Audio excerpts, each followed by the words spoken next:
వరంగల్ జిల్లాలో ప్రభుత్వ పాఠశాల విద్యకు ఆదరణ రోజురోజుకు కరువవుతూ వస్తోంది. నైపుణ్యాలు కలిగిన అధ్యాపకులు ఉన్నా తమ పిల్లలను ప్రభుత్వ పాఠశాలల్లో చదివించేందుకు తల్లిదండ్రులు ముందుకు రావడం లేదు. మధ్యాహ్న భోజనం, స్కూల్ యూనిఫామ్ సహా ఆధునాతన సౌకర్యాలు కల్పించినప్పటికీ ఆ పాఠశాలల్లో మాత్రం విద్యార్థులు కానరావడం లేదు. 7 ఉపాధ్యాయులు కేవలం 12 మంది విద్యార్థులకు విద్యను బోధించడం ప్రస్తుతం చర్చనీయాంశంగా మారింది. పాఠశాలలో విద్యార్థుల శాతం పెంచేందుకు ఉపాధ్యాయులు పడరాని పాట్లు పడ్డ ఫలితం లేకుండా పోయింది.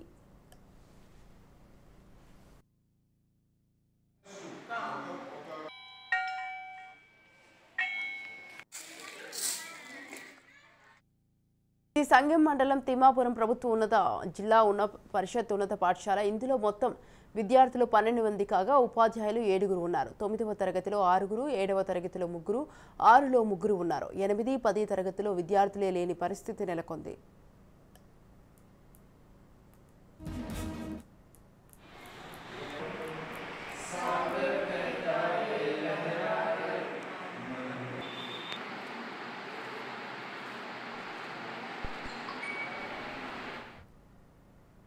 ప్రభుత్వ పాఠశాలల బలోపేతానికి రాష్ట్ర ప్రభుత్వం కోట్ల రూపాయలు వెచ్చించి అనేక మౌలిక సదుపాయాలు సహా సాంకేతిక సదుపాయాలు కల్పిస్తున్న ప్రభుత్వ పాఠశాలల్లో విద్యను అభ్యసించే వారి శాతం రోజురోజుకు పడిపోతోంది.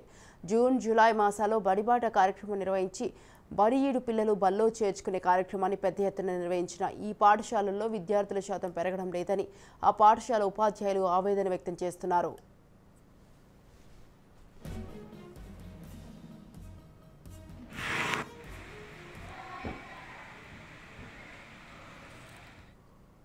విద్యార్థులకు ప్రభుత్వం అందిస్తున్న అన్ని సౌకర్యాలు విద్యార్థులకు చేరవేస్తున్నప్పటికీ తమ పాఠశాలలో విద్యను అభ్యసించేందుకు విద్యార్థులు ముందుకు రావడం లేదని, అందుకు తల్లిదండ్రులు సైతం సహకరించడం లేదని, దాంతో పాఠశాలల్లో విద్యార్థుల కొరత తీవ్రంగా ఉందని ఉపాధ్యాయులు వాపోతున్నారు.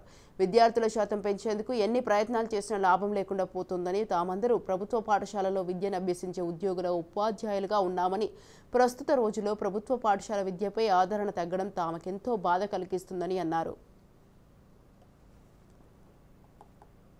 ఉపాధ్యాయులుగా పనిచేస్తున్నాను. మా పాఠశాల లోపల స్ట్రెంత్ 11 మంది ఉన్నారు. ఉపాధ్యాయులు 7 ఉన్నాము. ప్రతి సబ్జెక్టుకు అందరూ ఉపాధ్యాయులు ఉన్నారు. కానీ బయాలజీ ఫిజికల్ డైరెక్టర్ ఉపాధ్యాయులు లేరు.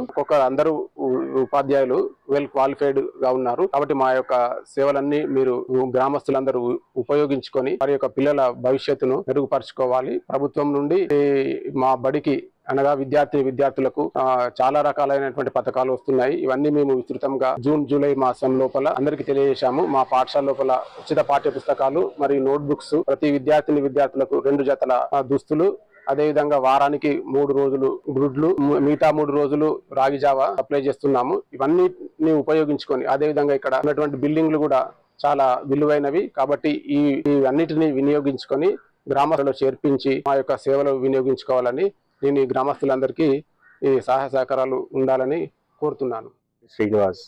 పూల శ్రీనివాస్, ఆంగ్ల భాష ఉపాధ్యాయుడు. నేను 2018లో ఈ పాఠశాలకు వచ్చాను.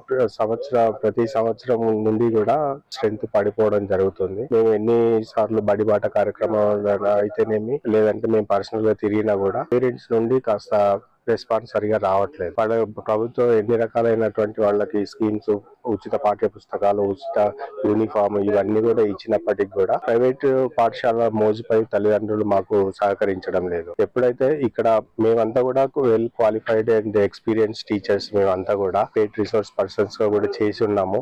కానీ వారు మా యొక్క సేవలని వినియోగించుకోకపోవడం మాకు చాలా బాధాకరంగా ఉంది. ఇప్పుడు ప్రస్తుతము పాఠశాలలో 11 మంది విద్యార్థులు ఉన్నారు. మేము చాలా ఎఫర్ట్స్ పెట్టాము బడిబాట కార్యక్రమంలో కూడా, కానీ పేరెంట్స్ నుండి సరైన వాళ్ళు సరిగా ప్రోత్సాహం లేదు. ఎందుకనంటే